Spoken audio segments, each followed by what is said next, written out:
মেঘ দেখে কেউ করিসনি ভয়, আড়ালে তার সূর্য আছে। রাত্রি যতই গভীর হয় প্রভাত ততই ঘনিয়ে আসে, ঠিক কিনা? ও আমার জাতি, চট্টগ্রামের হাজার হাজার মুসলমান, তোমাদেরকে আজ কোরআন হাতে নিয়ে আমি বলে দিতে চাই, আগামী দিনের সূর্য উদিত হবে, এটা যেমন সত্য, এই জমিনে আল্লাহর দিন টুডে অর টুমরো কায়েম হবে, এটাও তেমন সত্য। কোনো বাধা দিয়ে দিন কায়েম রুখতে পারবেন না। তবে জমিনে আল্লাহর দিন কায়েম করতে গেলে যদি আমির হামজার মতো উহুদের ময়দানের মতো শহীদ হতে হয়, জমিনে দিন কায়েম করতে গেলে যদি সুমাইয়ার মতো শহীদ হতে হয়, জমিনে দিন কায়েম করতে গেলে যদি রাসূলুল্লাহর নাতি ইমাম হোসেনের মতো শহীদ হতে হয়, জমিনে দিন কায়েম করতে গেলে বিশ্ব বরেণ্য মুফাসসিরের মতো যদি শহীদ হতে হয়, শহীদ হয়ে শাহাদাতের ঈদগাহে শামিল হওয়ার জন্য তাবলীগি মজলুম। মান ইয়াহদিহিল্লাহু ফালা মুদিল্লা লাহু ওয়া মান ইউদ্লিল ফালান তাজিদ লাহু وليا مرشدا ونشهد أن لا إله إلا الله وحده لا شريك له ونشهد أن سيدنا إيماننا قدوتنا حبيبنا طبيبنا طبيب أرواحنا محمد الذي أرسله بالحق بشيرا ونذيرا وداعيا إلى الله بإذنه وسراجا منيرا فقد قال الله تعالى في كلامه المجيد وفرقانه الحميد أعوذ بالله من الشيطان الرجيم بسم الله الرحمن الرحيم إن الله وملائكته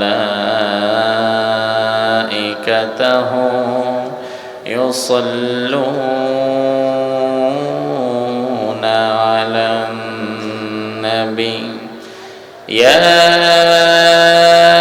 أيها الذين آمنوا صلوا عليه وسلموا تسليما نمازের দরুদ পড়েন اللهم صل على محمد وعلى آل محمد كما صليت على إبراهيم وعلى آل إبراهيم إنك حميد مجيد اللهم بارك على محمد وعلى آل محمد كما باركت على إبراهيم وعلى آل إبراهيم إنك حميد مجيد সকল প্রশংসার একমাত্র মালিককে। আল্লাহর নাম নিতে বাঁশখালীর মানুষের কি কষ্ট হয়? তাইলে একটু লজ্জা বোধ হয়, লাগে না? নিঃসংকোচে নির্ভয়ে জবাব দিন, সকল প্রশংসার একমাত্র মালিককে। সে আল্লাহর জন্য প্রশংসা করছি, আমরা পড়ছি আলহামদুলিল্লাহ। পড়েন আল্লাহু আকবার কাবীরা ওয়ালহামদুলিল্লাহি কাসীরা সুবহানাল্লাহি বুকরাতাও ওয়া আসীলা। আমরা প্রশংসা করলাম কার?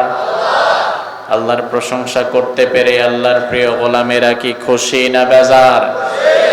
সবাই খুশি?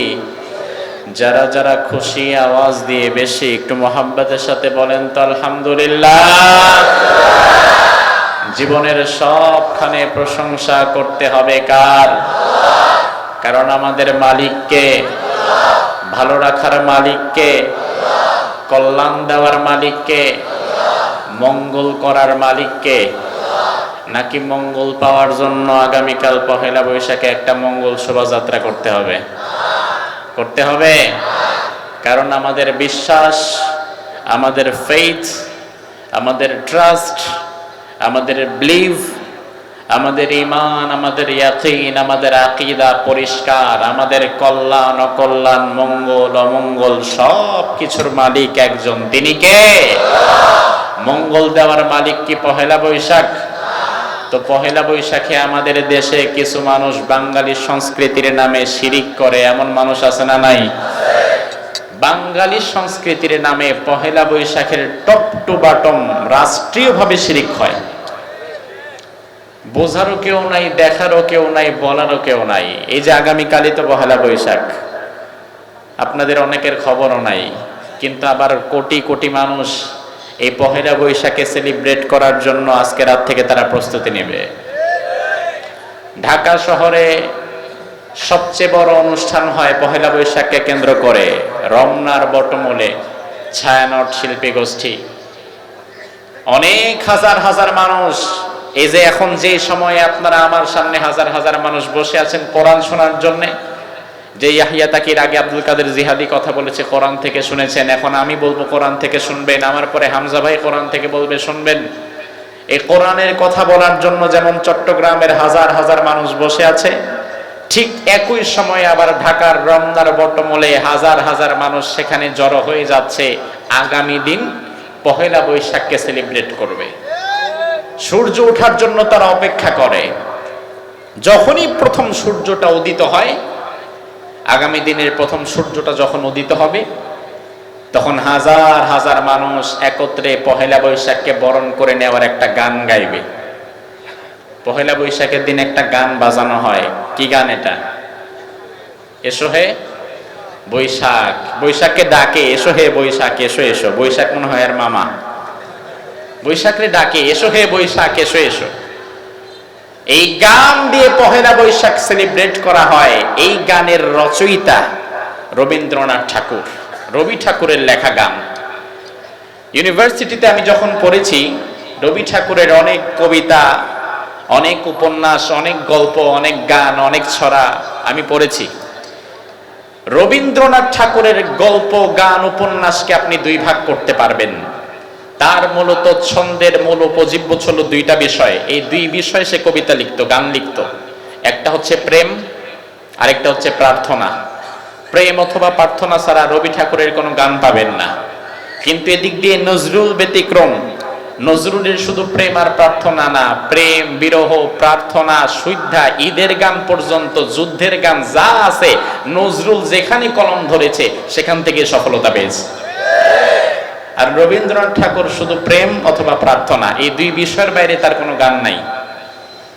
রবীন্দ্রনাথ ঠাকুরের প্রেম অথবা প্রার্থনা ছাড়া যেহেতু কোনো গান নাই, এসো হে বৈশাখ, এসো এসো, এটা তো প্রেমের গান না, এটা মূলত প্রার্থনার গান। বৈশাখকে ডাকতেছে, আসতে বলতেছে। শুধু তাই না, এই গানের মধ্যে রবি ঠাকুর লিখছে, মুছে যাক গ্লানি, ঘুচে যাক জরা, অগ্নি স্নানে সূচি হোক ধরা। এই গানের একটা অংশ। এখন আমাদের হাজার হাজার মুসলমান যুবক সন্তান, যুবক যুবতীরা এই গান গায়। এই গান গাওয়ার মধ্য দিয়ে কোন ফাঁক দিয়ে যে ঈমান চলে যায় টেরও পায় না। কেন ঈমান চলে যায় দেখেন। মুছে যাক গ্লানি, গুছে যাক জরা, যত দুঃখ দুর্দশা আছে আমাদের সব দূর হয়ে যাক, ভালো কথা। কিন্তু দূর হয়ে যাক আমরাও চাই, কিন্তু দূর করার মালিককে। এরপরে রবি ঠাকুর লিখছে, অগ্নি স্নানে শুচি হোক ধরা। অগ্নি মানে আগুন, স্নানে মানে গোসলে, শুচি মানে পবিত্র, ধরা মানে পৃথিবী। অর্থাৎ রবি ঠাকুর লিখছে, আগুন দিয়ে জ্বালিয়ে পুড়িয়ে এই পৃথিবীটাকে তুমি পবিত্র করে দাও। আমার ভাইরা ভালো করে বুঝবেন, আগুনে জ্বালিয়ে পুড়িয়ে পবিত্র করা এই ইয়াকিন, এই বিশ্বাস কি আমাদের নাকি হিন্দু ভাইদের? হিন্দু ভাইদের বিশ্বাসের প্রতি আমি শ্রদ্ধা রেখেই বলছি, আপনার ধর্ম বিশ্বাস আপনার কাছে আলহামদুলিল্লাহ, ওই বিষয়ে আমার কোনো সে নাই। কিন্তু আমার ধর্মীয় বিশ্বাস হচ্ছে আগুন দিয়ে জ্বালিয়ে পুড়িয়ে দেওয়ার মাধ্যমে কখনো পবিত্র হয় না। এটা আমার ধর্ম আমাকে শেখায় নাই, বরং আমার ধর্ম শিখিয়েছে পবিত্রতার জন্য প্রয়োজনে ওযু করবা, আরো বড় পবিত্রতার জন্য প্রয়োজনে গোসল করবা। আর আপনার ধর্ম হয়তো আপনাকে শিখিয়েছে আগুন দিয়ে জ্বালিয়ে পুড়িয়ে পবিত্র করা যায়, যার ফলে হিন্দু ভাইদের কোনো মানুষ যখন মারা যায় তাকে আগুন দিয়ে জ্বালিয়ে দেওয়া হয়। হতে পারে, এটা তাদের বিশ্বাস, তাদের জায়গায়, আমার বিশ্বাস আমার জায়গায়। কিন্তু এই গান হচ্ছে বর্ষবরণের মূল থিম সং, আর এই গান গাচ্ছে আমার আপনার ঘরের যুবক যুবতী মুসলমানের সন্তানেরা। বুঝে না বুঝে যারাই গাবে, শিরিক যদি বুঝে করে তাও ঈমান হারা, যদি শিরিক না বুঝে করে তাও ঈমান হারা।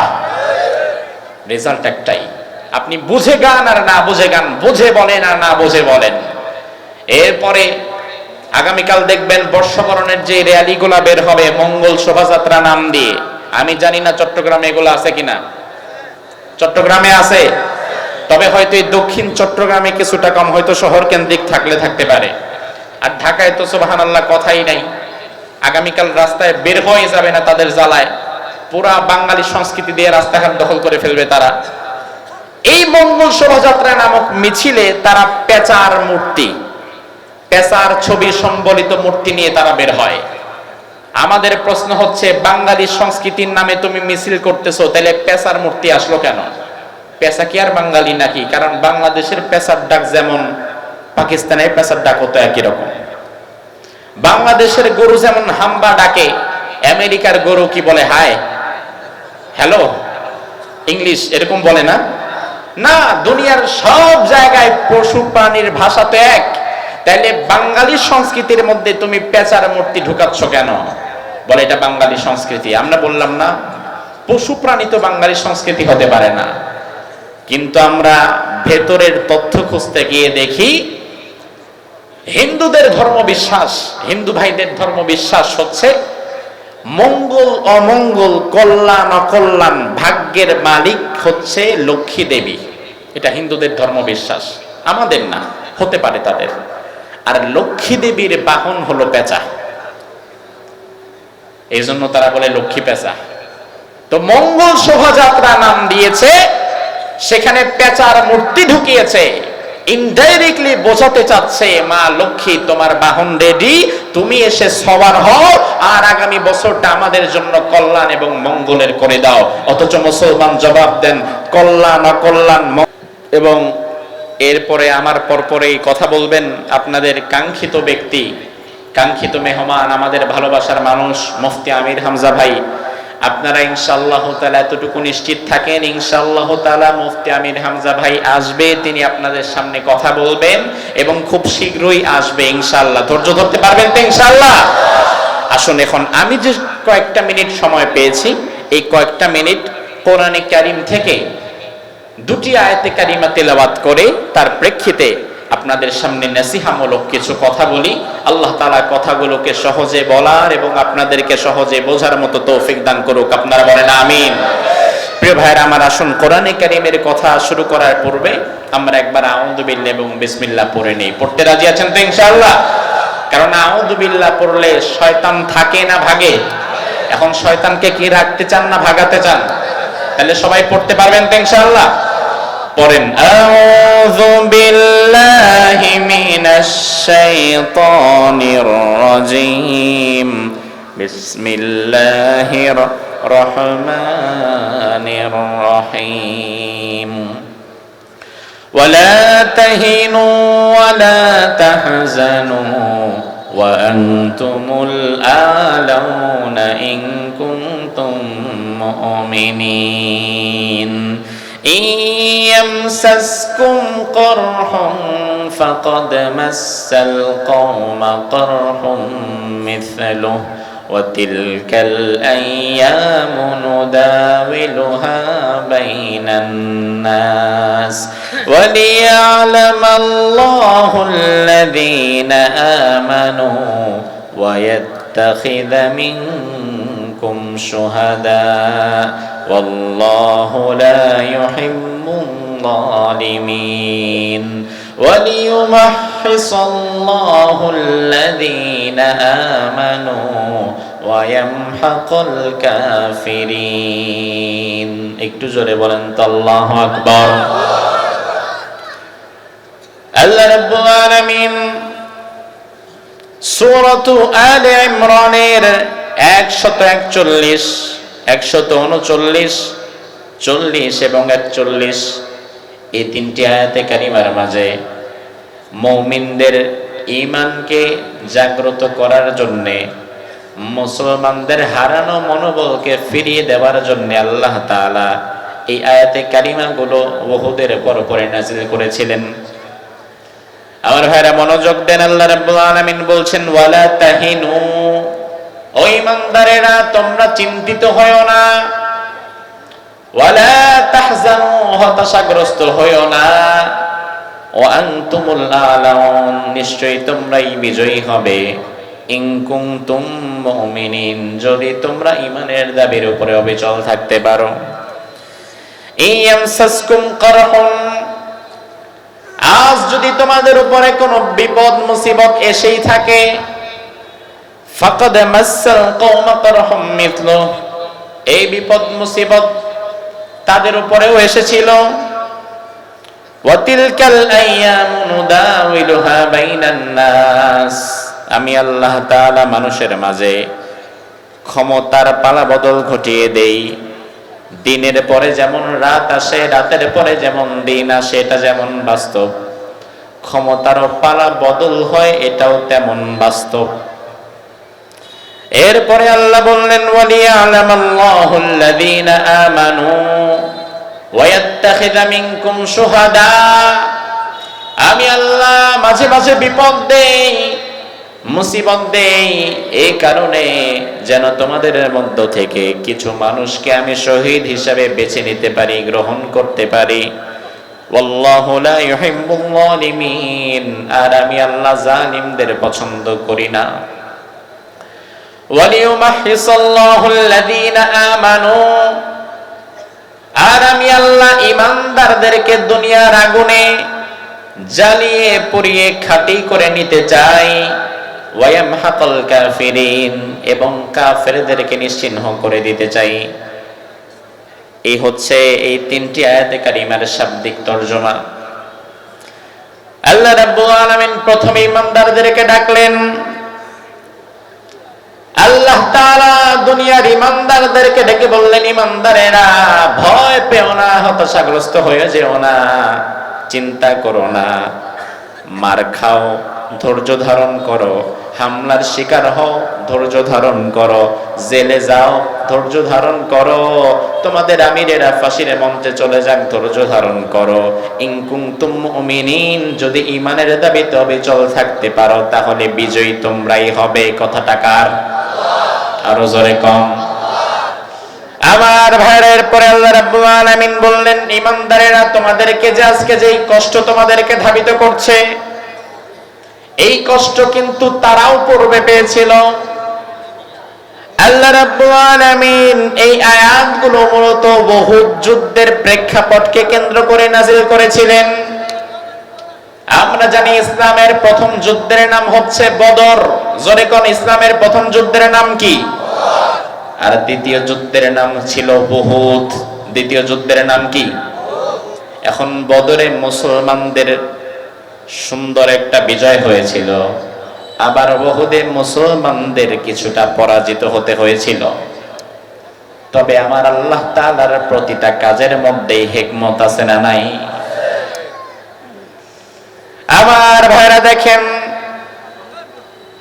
উহুদের প্রান্তর থেকে এই শিক্ষাগুলো বের করার জন্য এই আয়াতগুলো আপনাদের সামনে আমি পেশ করলাম।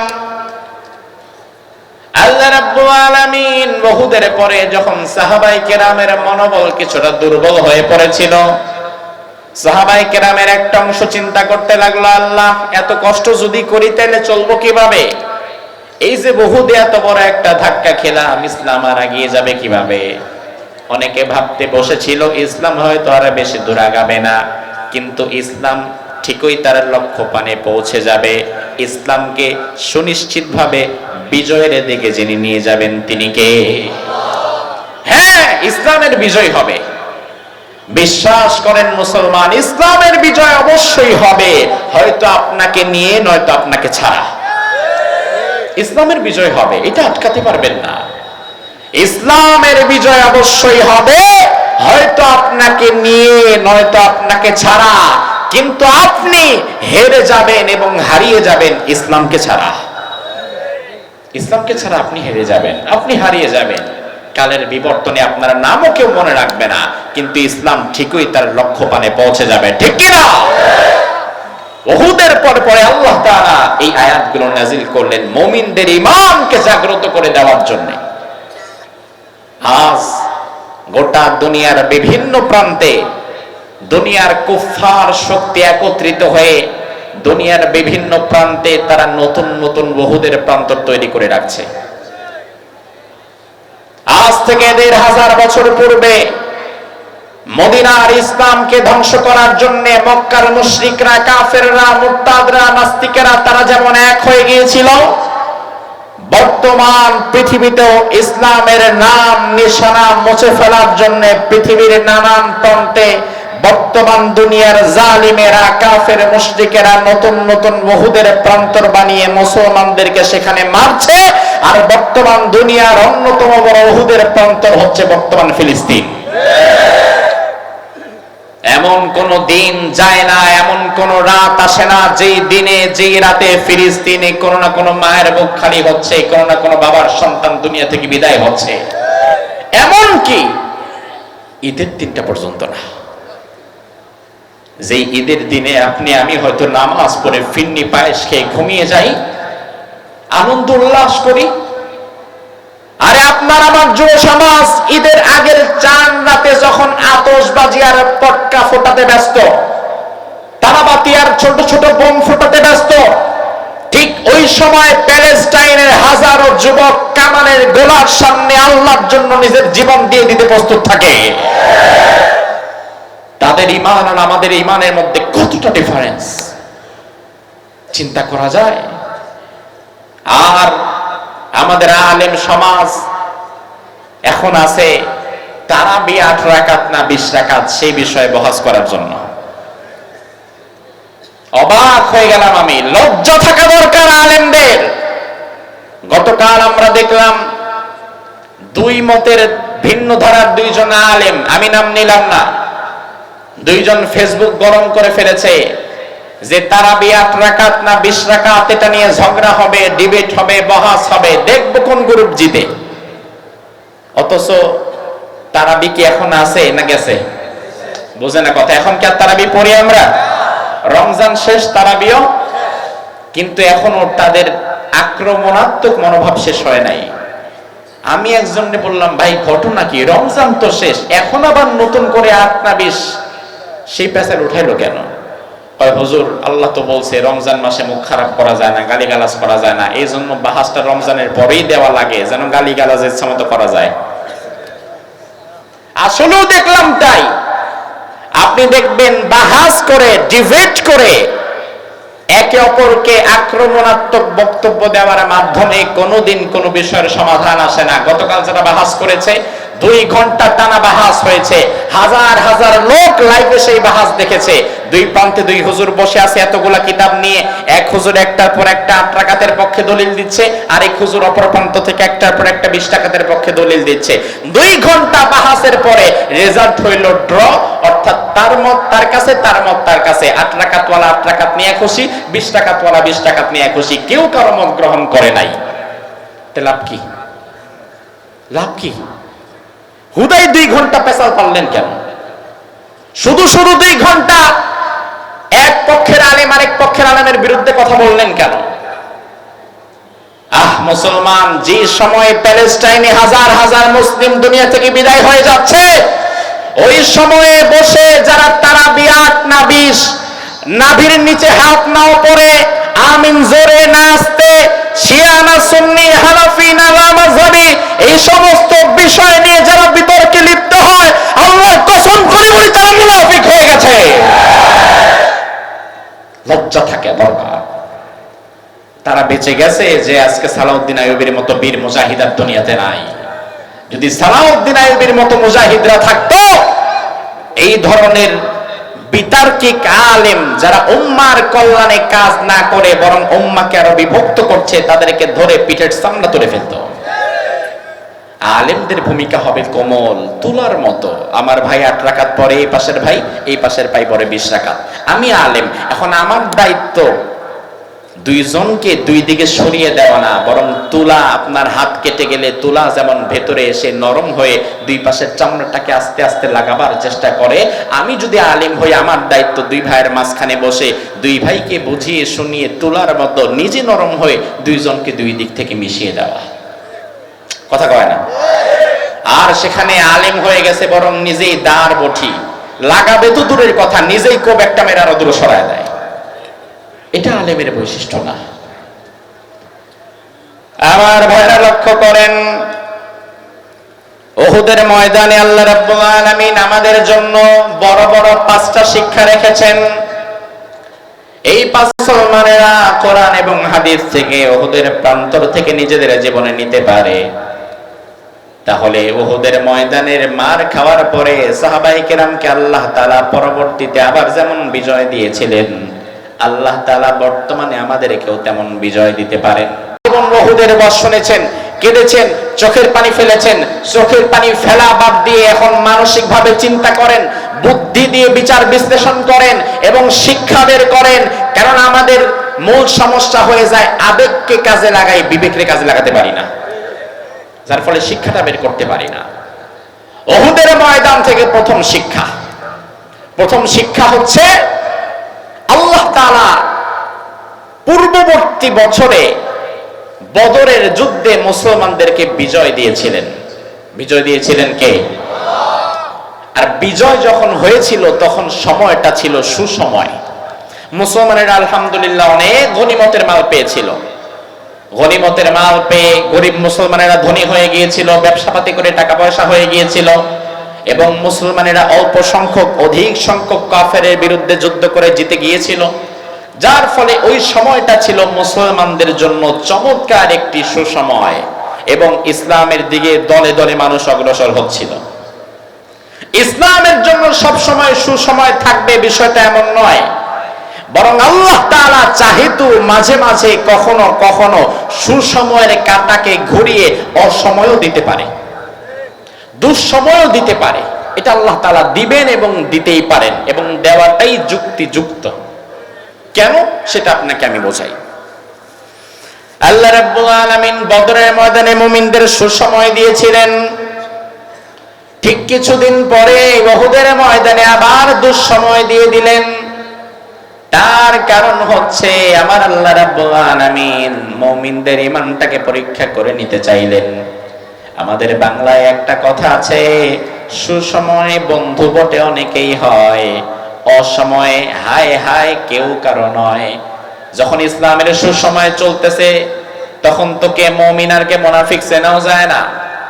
যখন ইসলামের সুসময় চলে তখন সবাই আমার বন্ধু, কিন্তু যখনই দুঃসময় আসে, যখনই ক্ষমতার পালাবদল হয়, ইসলামের দুঃসময় আসার দ্বারা আমরা অনেক সময় নিজেদের ঘরে লুকিয়ে থাকা মুনাফিকদের চিনে নিতে পারি। অনেক মানুষ আছে তাদেরকে এক সময় আমরা বন্ধু ভাবতাম। আপনাদের সাতকানিয়া লোহাগাড়ায় এমন মানুষও দায়িত্বে ছিল যাদেরকে এক সময় মানুষ মনে করত তারা ইসলামী আন্দোলনের বন্ধু, তারা আমাদের বন্ধু, তারা আমাদের রাহাবার, তারা আমাদের পীর, তারা আমাদের অগ্রগামী। কিন্তু হঠাৎ যখন দুঃসময় চলে এসেছে তখন দেখা গেল এই লোকটা মূলত আমাদের বন্ধু নয়, বরং অসময় আসার পর পরে কে ইমানদার আর কে ইমানদারের ছদ্মবেশে মুনাফিক সেটা চেনা যায়। ঠিক কিনা?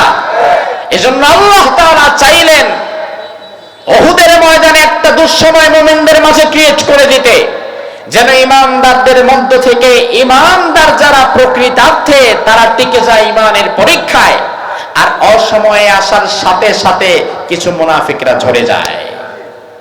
এটা উহুদের ময়দান থেকে আমাদের প্রথম শিক্ষা। উহুদের ময়দান থেকে আল্লাহ তাআলা আমাদেরকে দ্বিতীয় যে শিক্ষাটা দিলেন সেটা হচ্ছে আল্লাহ তাআলা ইমানদারদের এবং মুনাফিকদেরকে আলাদা করে ফেলতে চাইলেন। আল্লাহর হাবিব সাল্লাল্লাহু আলাইহি ওয়াসাল্লাম যখন হিজরত করে মক্কা থেকে মদিনায় গেলেন, তখন মদিনাতে মূলত ইহুদি গোত্রের বসবাস বেশি ছিল।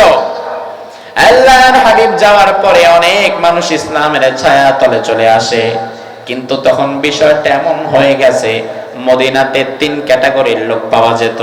একটা হচ্ছে ইহুদি, আরেকটা হচ্ছে মুসলিম, আর আরেক ক্যাটাগরি হচ্ছে মুনাফিক। এখন ইহুদি যারা তাদেরকে তো চেনাই যায়, মুসলমান যারা তাদেরকেও তো চেনাই যায়, কিন্তু কে মুমিন আর কে মুনাফিক সেটা তো চেনা যায় না। কারণ নিফাকি তো অন্তরের বিষয়, আর অন্তরের বিষয় দুনিয়ার কেউ জানে না, সেটা জানেন কে? আল্লাহর হাবিব সাল্লাল্লাহু আলাইহি ওয়াসাল্লাম যখন মদিনায় গেলেন, মদিনাতে দুটি গোত্র ছিল বড় বড়, আউস এবং খাজরাজ। আউস এবং খাজরাজের গোত্রের মধ্যে খাজরাজ গোত্রের লিডারের নাম ছিল আব্দুল্লাহ বিন উবাই। আল্লাহর হাবিব মদিনাতে যাওয়ার আগে মদিনার আউস খাজরাজ সহকারে মদিনার হাজার হাজার মানুষ আব্দুল্লাহ বিন উবাইকে তাদের নেতা হিসাবে মানত। আব্দুল্লাহ বিন উবাই যা বলতো তারা তাই মানত, তাই শুনতো। এমনকি আব্দুল্লাহ বিন উবাইয়ের জন্য তারা একটা স্মরণের মুকুটও বানিয়ে রেখেছিল। তারা বলছিল আগামী মাসে অমুক তারিখে এই স্মরণের মুকুটটা আমরা আমাদের নেতা আব্দুল্লাহ বিন উবাইকে আনুষ্ঠানিকভাবে পরিয়ে দেব। ঠিক এমন সময় ওই মুকুট পরিয়ে দেওয়ার আগেই মদিনাতে আল্লাহর হাবিব চলে আসেন। আর বিশ্বনবী যখন মদিনাতে চলে আসলেন, তখন মানুষেরা আর আব্দুল্লাহ বিন উবাইয়ের কাছে যেত না। তখন মানুষেরা দলে দলে ঢলে ঢলে সব রাসূলুল্লাহর দিকে চলে যেত, সব রাসূলুল্লাহর কাছে চলে যায় এবং আল্লাহর হাবিবের কাছে হাত রেখে ঈমান গ্রহণ করে। ফলে আব্দুল্লাহ বিন উবাই খুব ঈর্ষান্বিত হয়ে পড়ে, হিংসায় জ্বলতে থাকে যে আহারে এতদিন পর্যন্ত পুরা মদিনার নেতৃস্থানীয় কর্তৃত্ব ছিল আমার হাতে, এখন দেখি উড়ে এসে জুড়ে বসেছে এক মুহাম্মদ, আমার পুকুরের সব মাছ এখন চলে গেছে তার কাছে, আমার ক্ষমতা তো এখন আর কাজে আসছে না। আমার ভাইরা লক্ষ্য করেন, এদিকে তাকান। আব্দুল্লাহ বিন উবাইয়ের ক্ষমতা রাসূলুল্লাহর হাতে চলে যাওয়ার কারণেই কিন্তু আব্দুল্লাহ বিন উবাই ভেতরে ভেতরে জ্বলছিল, ভেতরে ভেতরে ষড়যন্ত্র করছিল। রাসূলুল্লাহর বিরুদ্ধে কিভাবে ষড়যন্ত্র করা যায় তার সব টুকুন কলকাঠি ভেতরে ভেতরে নাড়াচ্ছিল। এইদিকে তাকান, আপনারা এদিকে তাকান, আপনারা ওদিকে তাকিয়ে আছেন কেন? এদিকে তাকান, লক্ষ্য করেন, এদিকে তাকান। এই আপনারা এদিকে তাকান, আপনারা ওদিকে তাকাবেন না, পরিবেশটা নষ্ট করবেন না। আব্দুল্লাহ বিন উবাই, আল্লাহর হাবিব যখন মদিনাতে আসে, আব্দুল্লাহ বিন উবাইয়ের কাছে আর কোনো মানুষ যায় না, সব রাসূলুল্লাহর দরবারে গিয়ে হাজির হয়ে যায়। আব্দুল্লাহ বিন উবাই মনে মনে চিন্তা করতে লাগলো, আরে এই লোকটা এসেছে বলেই তো আজকে আমি আর ক্ষমতার মসনদে নাই, এই লোকটা এসেছে বলেই তো আজকে আমার ক্ষমতা হাতছাড়া হয়ে গেছে। এই জন্য ভেতরে ভেতরে আব্দুল্লাহ বিন উবাই রাসূলুল্লাহর বিরুদ্ধে দুশমনীতে লিপ্ত হতে লাগলো। আব্দুল্লাহ বিন উবাই ভেতরে ভেতরে যদিও রাসূলুল্লাহর বিরুদ্ধাচরণ করত, কিন্তু বাহিরে বাহিরে রাসূলুল্লাহর সাথে আবার থাকার জন্য মত দিত, মিল দিত। আমার ভাইরা ভালো করে বুঝবেন, যাদের ভেতরে এক বিষয় আর মুখে আরেক বিষয়, যাদের অন্তরের বিষয়ের সাথে মুখের বিষয়ের কোনো মিল নাই, যাদের অন্তর এক মুখে আরেক, তার নাম মুনাফিক। জোরে কম, তার নাম কি? যার ভেতরে এক মুখে আরেক, তার নাম কি? যে ভেতরে এক কথা রাখে বাহিরে আরেক রকম রূপ দেখায়, তার নাম কি? যেই ব্যক্তি কোরআনের মঞ্চে সিংহাসন দখল করে তার নাম কি? আমাদের দেশে আছে না নাই? দাওয়াত যখন দিবেন, হ্যাঁ আলহামদুলিল্লাহ কোনো সমস্যা নাই, মাহফিলে চলে আসবে। মাহফিলে এসে বলবে ইসলাম ধরে রাখা লাগবে, ইসলামের পক্ষে থাকা লাগবে, আগামী বছর থেকে আরো হুজুর আনবেন, যত টাকা লাগে আমি দেব। আমরাও বলি আলহামদুলিল্লাহ, 1 লক্ষ টাকা দিয়েছে, তারে আমরা বেহেশতের সার্টিফিকেট একটা দিয়ে দেই। সে খুব খুশি হয়ে যায়। মাহফিলের মঞ্চে আইসা বলে ইসলাম ধরে রাখা লাগবে, হুজুরকে দাওয়াত দিবেন, হুজুরকে ভালো করে হাদিয়া দিবেন, আগামী বছর থেকে আরো বড় হুজুর আনবেন। কিন্তু আসলে বস্তু তো দেখা যায় যে আলেম কোরআন সুন্নাহ থেকে কথা বলে, ওই নেতা আবার বাহিরে গিয়া হয়তো তার বিরুদ্ধে ষড়যন্ত্র করে। মাহফিলের মঞ্চে এসে বলে ইসলাম ধরে রাখা লাগবে, আবার পরের দিন গানের কনসার্টে গিয়া বলে বাঙালি সংস্কৃতিও ধরে রাখা লাগবে। এমন মুনাফিক আছে না নয়? তখন তারা বলে হুজুর আপনি বুঝবেন কি, আমাদের নির্বাচনের রাজনীতি করতে হয়, সবখানে আমাদের ভোট আছে। আমি আপনাদের পায়ে হাত দিয়ে বলি ভাই, ভুল বুঝবেন না, ভুল বুঝবেন না। এমন রাজনীতি করা দরকার কি যে এই রাজনীতি আপনার জাহান্নামে যাওয়ার কারণ হয়ে যায়। আপনি যদি কোরআনের মঞ্চে আসেন, এই মঞ্চের জন্য যদি আল্লাহ আপনাকে কবুল করে, আপনি অনেক বড় সৌভাগ্যবান। আপনাকে এই মর্মে নিজেকে প্রতিজ্ঞাবদ্ধ করতে হবে, আমার আল্লাহ তাআলা আমাকে কোরআনের জন্য কবুল করেছে, আমি আর গানের কনসার্টে যাব না। পরের দিন যখন এলাকার খারাপ ছেলেরা গানের কনসার্টের আয়োজন করার জন্য আপনার কাছে আসবে, আপনাকে প্রধান অতিথি করতে চাইবে, আপনার কাছ থেকে টাকা পয়সা নিতে আসবে, আপনি তখন বলবেন আমি কোরআনের মঞ্চে গিয়ে বসেছি, আমি ওয়াদা করেছি গানের কনসার্টে আমি আর সভাপতি হতে পারবো না, তোমাদেরকে টাকা দিতে পারবো না, তবে তোমরাও যদি তাদের মতো দিনের কোন আয়োজন করো, কোন বড় আলেমকে দাওয়াত দাও, আমি তোমাদের সাথেও থাকবো। আমাদের দেশের নেতারা ধনীরা তারা যদি ভালো হয়ে যাইতো, তাইলে খারাপ ছেলেরা গানের আড্ডার কনসার্ট করার জন্য অতিথি হয়ে যাবাইতো না। এখন আপনি তো তাদেরকে উস্কে দিচ্ছেন। এই জন্য ভাইরা আমার ভালো করে বুঝবেন, যার ভেতরে এক এবং মুখে আরেক, তার নাম মুনাফিক। জোরে কোন তার নাম কি? এমন মুনাফিক আছে না নাই? আল্লাহর হাবিব সাল্লাল্লাহু আলাইহি ওয়াসাল্লামের সময় সবচাইতে বড় মুনাফিক ছিল নাম আব্দুল্লাহ বিন উবাই। নাম কি? আব্দুল্লাহ বিন উবাই আল্লাহর হাবিবের সাথে নামাজ আদায় করত, রাসূলুল্লাহর সঙ্গে সব জায়গায় যেত, আবার ভেতরে ভেতরে ছিল মুনাফিক, ইসলামের দুশমন। আল্লাহর হাবিব তার কথা শুনে বুঝতেও পারতেন না। আল্লাহর হাবিব তাকে অনেক বেশি ভালোবাসতেন, তাকে অনেক বেশি বিশ্বাস আল্লাহর হাবিব করতেন। আল্লাহ রাব্বুল আলামিন যখন উহুদের ময়দান প্রস্তুত হয়ে গেছে, উহুদের ময়দানে আবু সুফিয়ান যখন 3000 সশস্ত্র কাফের নিয়ে মদিনা আক্রমণের জন্য উহুদ পাহাড়ের প্রান্তরে চলে এসেছে, আল্লাহর হাবিব তখন দেখলেন এখন তো আর কোনো উপায় নাই। আল্লাহর হাবিব তখন বিশেষ সাহাবীদেরকে নিয়ে একটা পরামর্শ সভা ডাকলেন, রুদ্ধদ্বার বৈঠক। আল্লাহর হাবিবের লক্ষ লক্ষ সাহাবীদের মধ্য থেকে আল্লাহর হাবিব বাছাইকৃত মাত্র 10 জন সাহাবীকে নিলেন। তোমরা 10 জন আসো, এই ঘরে বসো, এই ঘরে আর কেউ আসবা না, তোমাদেরকে নিয়ে আমি বৈঠক করব, পরামর্শ করব। আল্লাহর হাবিব 10 জন বাছাইকৃত সাহাবীকে ডাকলেন পরামর্শ করার জন্য, কিভাবে যুদ্ধ করা যায়, কিভাবে কি করা যায়। ওই 10 জন বড় বড় সাহাবীদের মধ্যে আল্লাহর হাবিব আব্দুল্লাহ বিন উবাইকেও রাখলেন। অর্থাৎ আল্লাহর হাবিব বুঝতেই পারেন নাই যে আমার সাহাবীদের মধ্যে এত বড় একটা মুনাফিক ঢুকে আছে। আল্লাহর হাবিব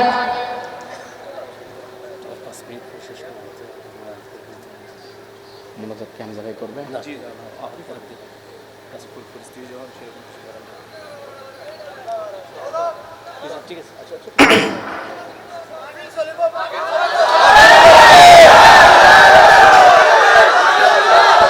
প্রিয় ভাইরা বসেন, মাহফিল চলবে, বসেন। এই বসেন, আমি বলতেছি, এই আপনারা বসেন, বসেন। আরে আপনারা বসলেই না মাহফিল চলবে, বসেন। এই লিল্লাহি তাকবীর, লিল্লাহি তাকবীর। আল কোরআনের আলো, আল কোরআনের আলো। তোমার নেতা আমার নেতা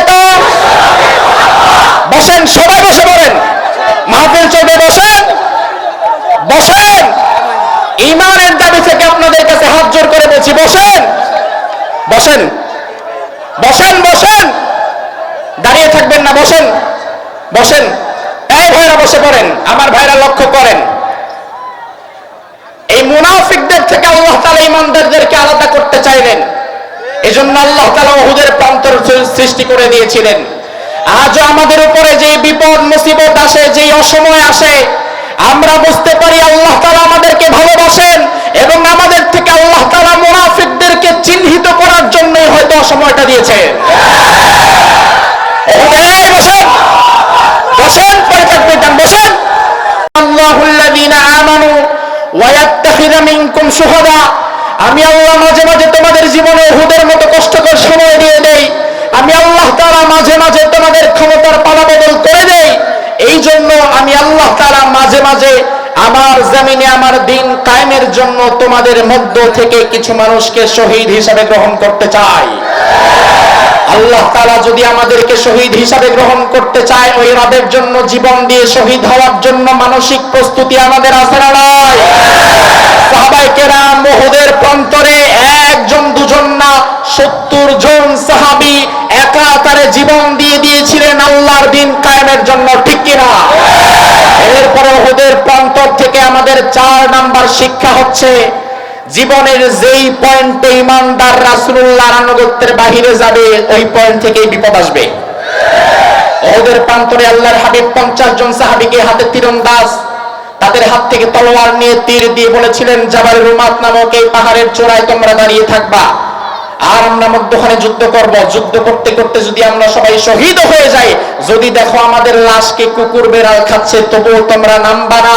তোমাদের দায়িত্ব হচ্ছে এই জাবালের রুমাতের উপরে চূড়ায় তোমরা তীরন্দাজ দাঁড়িয়ে থাকবা। পেছন দিক থেকে কেউ যদি আক্রমণ করে, এটা তোমরা ট্যাকেল দিবা, ঠেকাবা। ওই সাহাবীরা বুঝেন, ওই সাহাবীরা এক সময় ওই সাহাবীরা যখন দেখলো যুদ্ধের প্রথমার্ধে যুদ্ধ প্রায় শেষ হয়ে যাবে, ওই 50 জন সাহাবীর আমির ছিল আব্দুল্লাহ বিন জুবায়ের আনসারী। আব্দুল্লাহ বিন জুবায়ের আনসারী দাঁড়িয়ে আছে, 50 জন দাঁড়িয়ে আছে। কিছু সাহাবী ভাবতে লাগলো, যুদ্ধ তো প্রায় শেষ পর্যায়ে, আমরা নেমে গনিমতের কিছু মাল টোকাই কালেকশন করি। কিন্তু রাসূল বলে গিয়েছিলেন, আমার অর্ডার ছাড়া নামবা না। তোমার যুক্তিতে যতই ধরুক না কেন এটা ভালো, কিন্তু ওটা আসলে ভালো না। রাসূল যেটা বলে আসলে ওটাই ভালো। ওই সাহাবীদের যুক্তিতে হয়তো ধরেছিল না, আমরা নামি এখন গনিমতের মাল টোকাই, যুদ্ধ তো প্রায় শেষ। আব্দুল্লাহ বিন জুবায়ের আনসারী আমির যিনি, তিনি বললেন, তোমরা নেমো না। আমিরের আদেশ লঙ্ঘন করে বাকি কর্মীরা নেমে গিয়েছে রাসূলুল্লাহর আদেশের বিরুদ্ধে গিয়ে। সাহাবায়ে কেরাম যেই পয়েন্টে নিজেদের মতকে প্রাধান্য দিয়ে রাসূলের আদেশের বিপরীতে গিয়েছে, আল্লাহ তাআলা ওই যুদ্ধে সাহাবায়ে কেরামকে চূড়ান্ত কঠিন পরীক্ষার মধ্যে ফেলে দিয়েছে। আজ গোটা দুনিয়াতে মুসলমানেরা যদি মার খেয়ে থাকে, যদি নির্যাতিত হয়ে থাকে, তার সবচাইতে বড় কারণ মুসলমানেরা আল্লাহ রাসূলের আনুগত্যের চাদর থেকে বের হয়ে ভারত কিংবা আমেরিকার আনুগত্যের মাঝে ডুবে গেছে। আল্লাহ রাসূলের আনুগত্যের পয়েন্ট থেকে তারা সরে গিয়েছে। ও আমার ভাইরা ভালো করে বোঝেন, বহুদের প্রান্তর থেকে আমাদের 5 নাম্বার শিক্ষা হচ্ছে, আল্লাহ তাআলা বলছেন, ওয়ালিউমাহহিসাল্লাহুল্লাযীনা আমানু ওয়া ইয়ামহাকুল কাফিরিন। আল্লাহ তাআলা দুনিয়াতে মাঝে মাঝে উহুদের প্রান্তর তৈরি করে মুসলমানদের ঈমানকে তামহিজ করতে চায়। আর তামহিজ বাবে তাফঈল থেকে, তামহিজ শব্দের অর্থ হচ্ছে পুড়িয়ে খাঁটি করা। স্বর্ণকার যেমন স্বর্ণকে আগুনে পুড়িয়ে খাঁটি করে, আল্লাহ তাআলা ঈমানদারদেরকে দুনিয়াতে বিপদ আপদে জ্বালিয়ে পুড়িয়ে খাঁটি করে জান্নাতের জন্য প্রস্তুত করে নিতে চায়। আমার ভাইরা ভালো করে বুঝবেন, সর্বশেষ কথা বলি, কথা বেশি বলবো না, কথা বুদ্ধিমানের জন্য 1 মিনিট কথাই যথেষ্ট, ঠিক কিনা? ভালো করে বোঝেন, রাসূলুল্লাহর জীবনে বদর হয়েছে, উহুদ হয়েছে, খন্দক হয়েছে, খাইবার হয়েছে, এরপর হয়েছে ফাতহে মক্কা, মক্কা বিজয়। আমাদের জীবনে বদর হবে, উহুদ হচ্ছে, খন্দক হবে, খাইবার হবে, এরপরেই হবে মুসলমানদের গোটা দুনিয়ায় বিশ্ব বিজয়। ও আমার জাতি ভালো করে শোনেন, জমিনে দিন প্রতিষ্ঠা করতে যে সাহাবায়ে কেরাম কি মার খায় নাই? রক্ত দেয় নাই? শহীদ হয় নাই? ভয় পেয়ে গেছে? পিছু হটে গেছে? মনোবল হারিয়েছে? নাকি পালিয়ে গেছে? পালায় নাই, মনোবল ভাঙে নাই। কারণ সাহাবায়ে কেরাম জানেন এই আধার আধার না, এই আধার কেটে চিরেই আবার আলোর দেখা পাওয়া যাবে। মেঘ দেখে কেউ করিসনি ভয়, আড়ালে তার সূর্য আছে। রাত্রি যতই গভীর হয় প্রভাত ততই ঘনিয়ে আসে, ঠিক কিনা? ও আমার জাতি, চট্টগ্রামের হাজার হাজার মুসলমান, তোমাদেরকে আজ কোরআন হাতে নিয়ে আমি বলে দিতে চাই, আগামী দিনের সূর্য উদিতে হবে, এটা যেমন সত্য, এই জমিনে আল্লাহর দিন টুডে অর টুমরো কায়েম হবে, এটাও তেমন সত্য। কোনো বাধা দিয়ে দিন কায়েম রুখতে পারবেন না। তবে জমিনে আল্লাহর দিন কায়েম করতে গেলে যদি আমির হামজার মতো উহুদের ময়দানের মতো শহীদ হতে হয়, জমিনে দিন কায়েম করতে গেলে যদি সুমাইয়ার মতো শহীদ হতে হয়, জমিনে দিন কায়েম করতে গেলে যদি রাসূলুল্লাহর নাতি ইমাম হোসেনের মতো শহীদ হতে হয়, জমিনে দিন কায়েম করতে গেলে বিশ্ব বরেণ্য মুফাসসিরের মতো যদি শহীদ হতে হয়, শহীদ হয়ে শাহাদাতের ঈদগাহে শামিল হওয়ার জন্য তাবলীগী প্রস্তুত। আল্লাহ তাআলা আপনাদেরকে কবুল করে। বসেন, আমরা এখন দোয়া করব, আল্লাহ সুবহানাহু ওয়া তাআলা আমাদেরকে কবুল করুক। সবার জন্য দোয়া হবে, বসেন। আমরা সকলের জন্য দোয়া করব, এলাকাবাসীর জন্য। এই মাহফিলকে এই পর্যন্ত আনতে যারা সহযোগিতা করেছেন, এতদিন পরে এই মাহফিল হয়েছে, যাদের কল্যাণে হয়েছে, তাদের জন্য আমরা দোয়া করছি। আল্লাহ তাআলা যেন আগামীতে এই মাহফিলকে আরো বড় পরিসরে করার তৌফিক দান করুক। আল্লাহ তাআলা কোরআনের বিরুদ্ধে যারা অবস্থান নেয়, আল্লাহ তাআলা যেন দুনিয়া এবং আখিরাতে তাদেরকে চূড়ান্ত লাঞ্ছিত করে, বলেন আমিন। আর কোরআনের পক্ষে যারা আছে, আল্লাহ তাআলা যেন দুনিয়া এবং আখিরাতে তাদেরকে সম্মানিত করে, বলেন আমিন।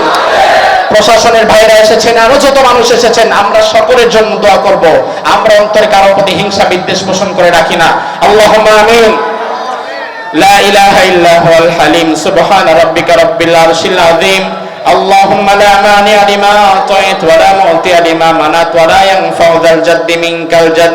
اللهم صل وسلم على نبينا محمد صلى الله عليه وعلى آله وأصحابه وبارك وسلم.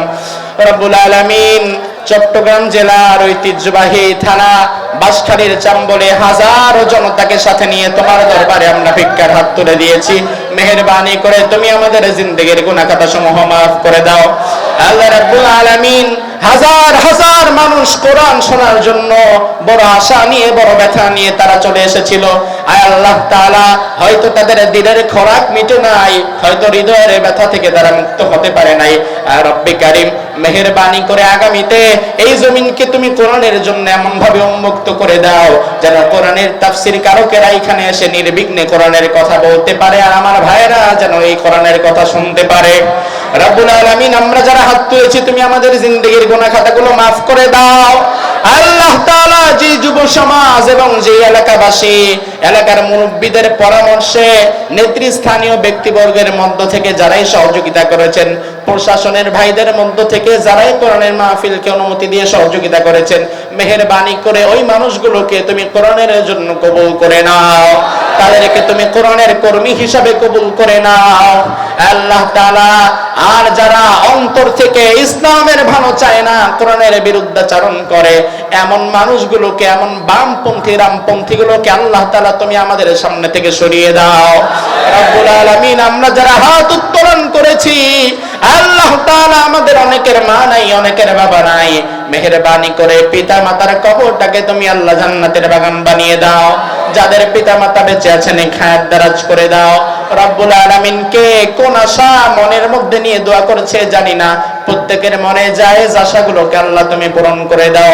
রব্বুল আলামিন, বর্তমান পৃথিবীতে প্যালেস্টাইনে হাজার হাজার মুসলমান প্রতিনিয়ত তারা শহীদ হচ্ছে, তাদের জন্য কোনো কিছুই আমরা করতে পারছি না। মেহেরবানি করে বদরের ময়দানে তুমি যেমন 3000 5000 ফেরেশতা পাঠিয়ে মুমিনদের সহযোগিতা করেছিলে, আজকের যুগেও তুমি তোমার গায়েবী খাজানা থেকে মদদ দান করে দাও। রব্বুল আলামিন, আমাদের ঈমান আকীদা, আমাদের ঈমান ইয়াকিন, আমাদের তাওয়াক্কুলকে মজবুত করে দাও। আল্লাহ রাব্বুল আলামিন, আমাদের প্রত্যেককেই তুমি জান্নাতি মানুষ হিসেবে কবুল করে নাও। রব্বুল আলামিন, এই চট্টগ্রাম ঐতিহ্যবাহী এক জেলা, যেই জেলার মানুষ কোরআনের জন্য জীবন দিয়ে ফেলতে পারে, তার বহু নজির এই মানুষেরা দিয়েছে। রব্বুল আলামিন, আজকে যে কোরআনের বাগানে আমরা বসে কথা বলছি, এই কোরআনের বাগান যিনি সাজিয়ে গিয়েছেন আল্লাহ তিনি এখন আর দুনিয়াতে নাই। মেহেরবানি করে তুমি তোমার গোলামের কবরটাকে জান্নাতের বাগান বানায় দাও। তুমি আমাদের কোরআনের পাখিটারে তোমার জান্নাতের পাখি বানায় দাও। রব্বুল আলামিন আমাদেরকে সত্য সঠিক পথে থাকার তৌফিক দান করো, কোরআনের হক কথা বলার তৌফিক দান করে দিও। আর যারা কোরআনের হক কথাকে পছন্দ করে না তুমি তাদের ইন্তেকাম নিয়ে নিও। রব্বুল আলামিন আমরা যারা হাত তুলেছি আল্লাহ তাআলা হাজারো জনতা বড় কষ্ট নিয়ে আজকে হাত তুলেছে, মেহেরবানি করে এই মানুষেরা এত কষ্ট করেছে কোরআনের জন্য, চোখের পানি ফেলেছে, কষ্ট করে এসেছে। যে জায়গার মানুষেরা কোরআনকে এত বেশি ভালোবাসে ওই জমিনে কোরআনের রাজ প্রতিষ্ঠা হয়েছে এমন দৃশ্য তুমি আমাদের দেখে যাওয়ার তৌফিক দান করে দিও। রব্বুল আলামিন অনেক কথা বলার ছিল আজকে বলতে পারলাম না, বিদায় হয়ে যাচ্ছি। আল্লাহ তাআলা আগামীতে যেন আরো সুন্দর সময়ে যেন আমার ভাইদের সাথে কোরআন হাদিস থেকে কথা বলতে পারি সেই তৌফিক তুমি দান করে দিও। ওয়া সাল্লাল্লাহু তাআলা আলা খায়রি খালকিহি মুহাম্মাদি ওয়া আলিহি ওয়া আসহাবিহি আজমাইন ওয়া জাল আখিরা কালিমাতিনা ইনদাল মাউতি লা ইলাহা ইল্লাল্লাহু মুহাম্মাদুর রাসূলুল্লাহ। সম্মানিত উপস্থিতি।